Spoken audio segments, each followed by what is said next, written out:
Welcome to another SkaredCast Battle Report. Today we have 1,500 points of the Ancient Menace.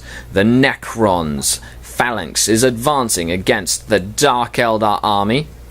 And a little, might take some pictures later, but stay tuned for the Tactical Corner. We're here.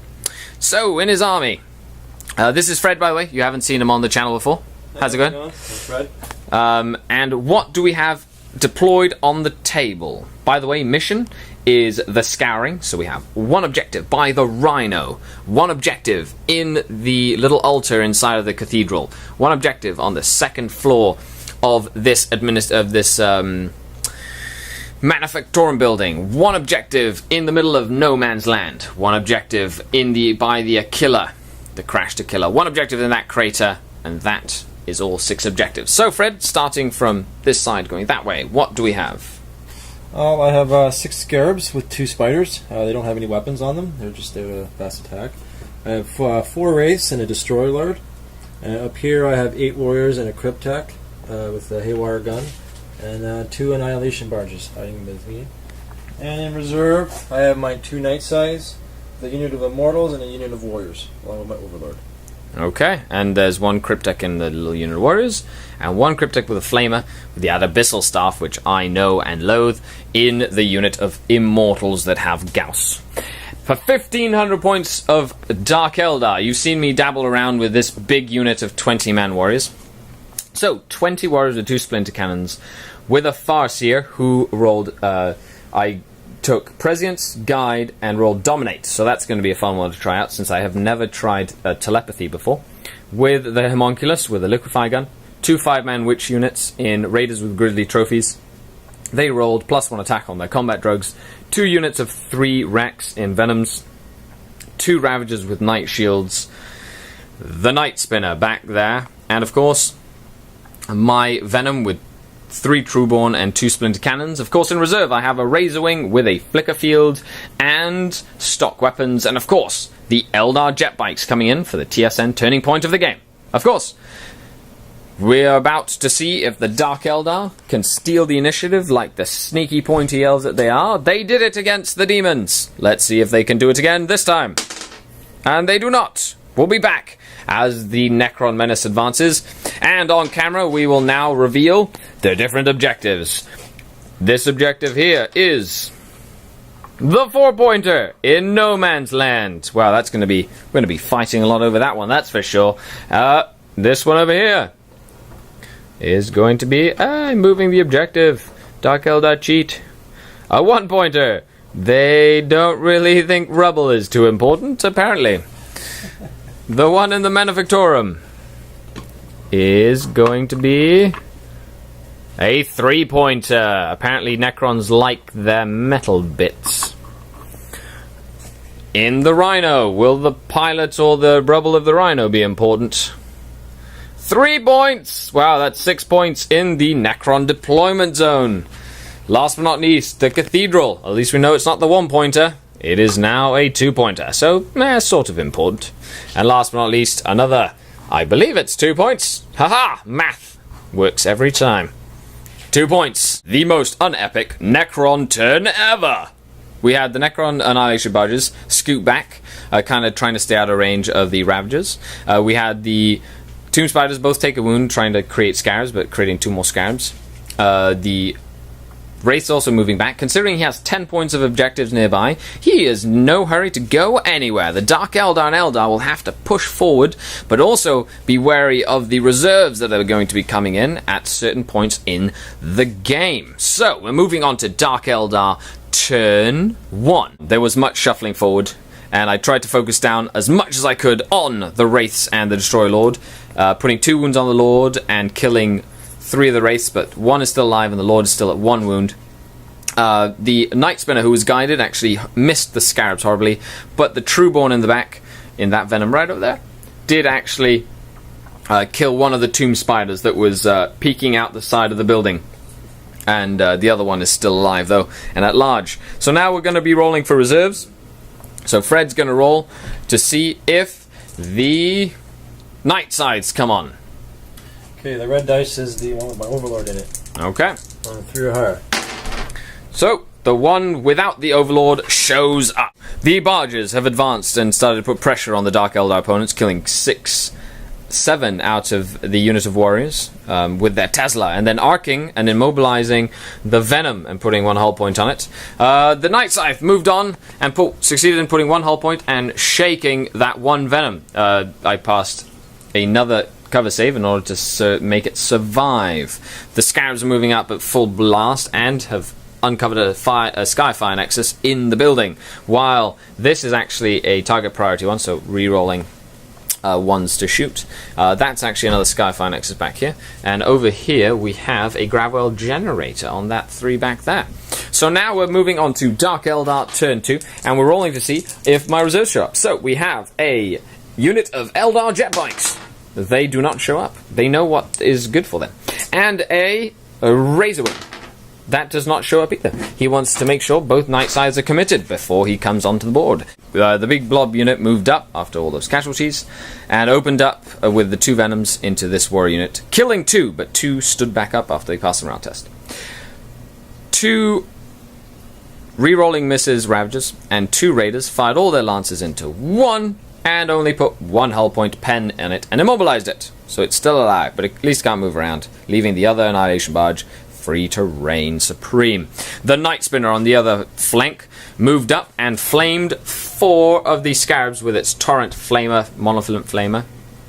And of course, the Venom that couldn't shoot, could only snapshot, moved up to try and negate as much damage as it can to its next turn. So we're moving on to Necron turn 3, and let's see if the other Night Scythe with the Warlord shows up with a roll. There you go. They do not. The firepower of the Necrons has been unleashed on the Dark Eldar, with the Annihilation Barges opening up on this witch unit, blowing up the Raider and then killing 4 out of the witches in the unit, also blowing up a Venom and destroying the Night Scythe with Haywires and eating that Venom, but the 2 guys with Splinter Cannons are still alive. So the Dark Eldar will have to reel back from such a great turn for the Necrons. Will the Razorwing show up? It does not. Will the Eldar jet bikes show up? They do. The Ravagers, once again, failed to do much damage against the Annihilation Barges, succeeding in putting 2 hull points and immobilizing the second one, and that's it. I did dominate the Night Scythe, so hopefully he fails his leadership test for moving, and crashes and burns. And 2 witches that survived the Overwatch charged into the unit of warriors and tied them up successfully, while the 2 Splinter Cannon Trueborn put 1 more wound on the Tomb Spider, but failed to kill it. And now we're moving on to Necron turn 4, and the other Night Scythe, full of Immortals, and the Overlord are gonna come in hot. We had the Night Scythe move on in a defensive position, awaiting the Razorwing's arrival. The other Night Scythe was able to move, even dominated, and moved off the table. Warriors killed the 1 witch in combat. They are still stuck in there. The Scarabs moved in. I killed 2 Scarabs through to Overwatch because of the way that the wounds were allocated. And then they ate all of the Trueborn. So, the skies opened up, and a Razorwing showed up, and combined fire of the Razorwing, this Raider shooting its lance, and the 2 Splinter Cannons that shuffled over to the side, killed all the Scarabs and the Tomb Spider, safeguarding that flank for the time being. In combat, the Farseer cast Prescience on these Racks, and both unit of Racks charged into the Warriors, and the Cryptek helping the Witch by wiping them out, and the Cryptek is going to have to see if he comes back. Does he return on a 5+? He does not. He is now gone. And now we're moving... Oh, and I killed 1 Annihilation Barge, finally! And the Gambit begins. They've disembarked to take that 4-point objective, while a lot of shooting killed almost all this unit. There's only 4 of the models left with the Farseer. 2 Ravagers are okay. All that flank is okay. And the Wraith, of course, has now pulled up to take that 3-point objective. So we have a 3-point objective there, 3-point objective there. First blood for the Necrons, and a 4-point objective at the moment there. And now we'll see if the Dark Eldar have the chance to bring this game back. The Dark Eldar pull some things out of their rear ends as the Farseer divinates their victory. Although, we don't know yet. It is the end of turn 5, and what happened on turn 5? The Ravagers moved up to save themselves from retaliation from the night sides if the game goes another turn. They failed to kill the last Annihilation Barge again. One witch jumped out of that raider to claim the 2-point objective. The consolidation around that 2-point objective is also strong. The warriors and Farseer held on to that 1-point objective. The Razorwing zoomed forward, focused fire on the Wraith that was in cover, and knocked it out, gaining me a total of 4 points, because that was a 3-point objective, and it's a fast attack choice in the Scouring. So now, and of course my Eldar Jetbikes doing the sneak attacks they do, are now contesting that 4-point objective at the end of turn 5. So, Fred, we'll roll a dice to see if the game goes on a 3+. Come on! And it doesn't! Oh. Game over! We'll be back after we tally points and you can see exactly what the point spread was. Okay guys, and the points have been tallied. The Dark Eldar win. There was the point swing, that was it right there. The game ending and those Jetbikes contesting right at the end of the game turned the game in my favor and the game ending. So if that wouldn't have gone on, these two night sides would have flown up, probably blown up the units on that objective. The warriors, the immortals here would have consolidated the 4-point while continuing to take out the unit on that 1-point objective, and with the help of the Annihilation Barge, and these warriors right here would have probably come down and just rapid fired the hell out of the jet bikes, while the Destroyer Lord would have moved up and started putting pressure on the center objective, just in case the game would have continued to turn 7. Great game all round. It was very tight for the Dark Eldar at the very end. The Necrons clearly had the upper hand at the end of the game, but that's the way the dice crumbles. And Fred, do you have any last notes at the end of the game? It was very interesting. The first time playing Dark Eldar. Yeah, I hate those Venoms, or whatever they're called. The Venoms. That was pretty good, tactically sound. I just sat back, tried to hold the objectives, and if only the game continued one more round, I think it would have swung in my favor again. Awesome. Well, thanks a lot, Fred, for coming down. It was a pleasure playing you. It was a lot of fun, man. Yeah, cheers. Thanks a lot for tuning in. Stay tuned for the blog, the podcast, the Facebook page, all that good stuff, for a lot more hobby content. And, of course, as always, stay tuned for the Tactical Corner.